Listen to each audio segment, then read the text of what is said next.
ஆனா இங்கே நடக்கிறது வந்து ஒரு 3 to 4 கார்னர்டு ஃபைட் நடக்கிறது. அதுல திமுகவுக்கு எதிரான வாக்குகள் 3ஆக பிரிகிறது.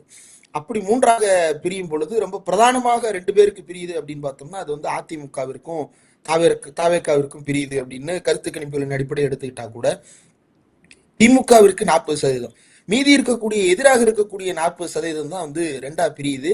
அப்படி 2ஆ பிரியுதுல எவ்வளவு ஷேர் பண்ணிக்கிறாங்க அப்படின்றதுதான் வந்து இப்ப இருக்கக்கூடிய பிரச்சனை. அது அதிமுக ரொம்ப பெரிதா கவலைப்பட வேண்டிய ஒரு சிக்கல். அப்படி பார்க்கும் பொழுது திமுகவிற்கான அந்த 40% அப்படின்றது வந்து அன்டச்சாகவும், அதற்கு மேல் இருக்கக்கூடிய ஒரு சில சதவீதங்கள் அந்த ஸ்விங்ல வரக்கூடிய சதவீதங்கள் வந்து பிறருக்கு சிதறக்கூடியதாகவும் இருக்கு.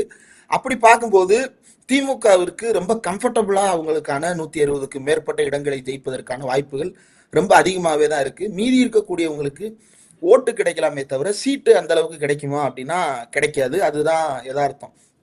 போன எலெக்ஷன்லயே நம்ம பார்த்தோம்.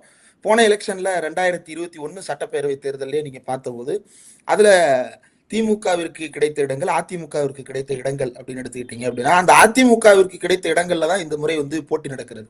அப்போ வின்னிங் மார்ஜின்ல வந்து பாதிப்புகள் இருக்கலாமே தவிர வின்னிங் சீட்ஸ்ல வந்து பாதிப்புகள் இருக்குமா அப்படின்னா இருக்காது. அதனால ஹங் அசம்பிளி எல்லாம் வருவதற்கு வாய்ப்பில்லை. ஹங் அசம்பிளின்னு சொல்றவங்களுக்கு வந்து அது அவர்களுடைய விருப்பம். சட்டமன்றம் வந்து தொங்கணும் அப்படின்றது வந்து அது அவங்களுடைய விருப்பமாக இருக்கிறது. அதற்கு காரணம் வந்து பல்வேறு காரணங்களா இருக்கலாம். எங்களுக்கு நாடாளுமன்றம் அங்க தொங்கி போய் கிடக்குல்ல, அந்த மாதிரி நீங்களும் தொங்கிட்டு திரிங்க அப்படின்னு சொல்லிட்டு ஒரு பக்கம் அந்த மாதிரியான தாட்டா இருக்கலாம். இன்னொரு பக்கம் ஒரு சுதந்திரமான ஒரு ஆட்சியாக செயல்படுவதற்கு அல்லது வந்து பாஜகவிற்கு தீவிரமான எதிர்ப்பை வெளிப்படுத்துவதற்கு இங்க வந்து ஒரு ஸ்ட்ராங்கான ஆளும் கட்சி தேவை.